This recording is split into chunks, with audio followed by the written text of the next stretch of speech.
have a very special guest here tonight, and she's a teacher of Tantra, and she is able to have people understand the mixing of spirituality and sexuality.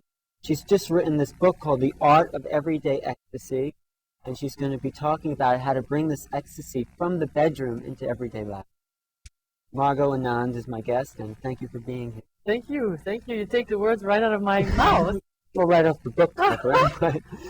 So for people who understand, who don't have an idea of how sexuality and spirituality really go together, in the word Tantra, I guess, can you give them an explanation? Yeah, that word actually is a good vision of it because, first of all, there's many definitions. One that I like is to choose with awareness what gives you joy, and when you do that, it will lead you to spirit. That's what Tantra is? Yeah, I would say.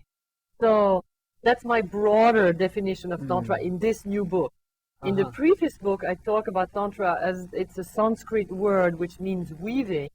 And what it means is weaving the many different levels of your consciousness, the many different aspects of your personality, like sex and the body and personal power and love and communication and the art of having a clear vision about your life and your goals and opening to your ecstatic self, your higher self. Right. Weaving all these different consciousnesses together to achieve unity, wholeness, so that your consciousness expands, that you really realize your ecstatic potential. In the body, to combine the 7 chakras as you went through them, the 7 energy centers within the physical embodiment. Yeah.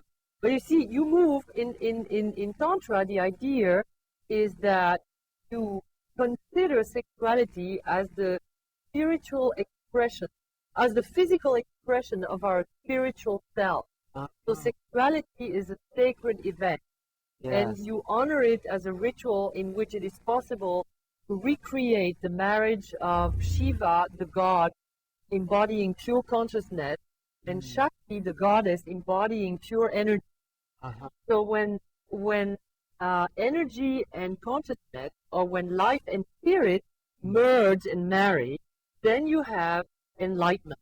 And so sexuality can be a door to enlightenment.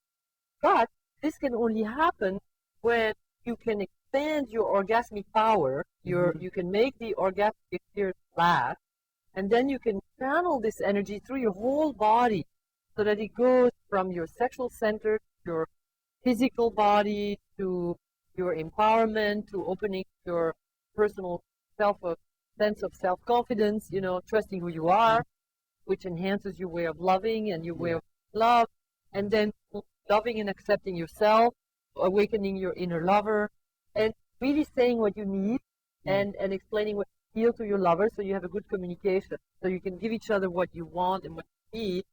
And then finally, holding a clear vision of where you're going together so that you can become ecstatic, so that ecstasy is a co-creation between 2 equally able partners.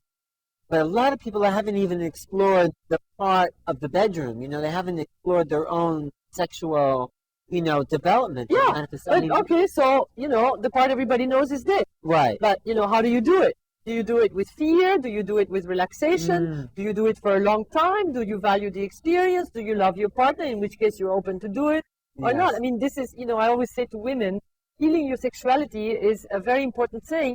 And the task is as if you were walking through a minefield, because there's so many possibilities that it fails, that it doesn't work, that the sexual connection doesn't really work, that the people don't communicate. I mean, it's a miracle when it really works. So actually, love is a skill, ecstasy is a skill that needs to be learned, and nobody teaches it to us. We don't learn it in school, we don't learn it with our family.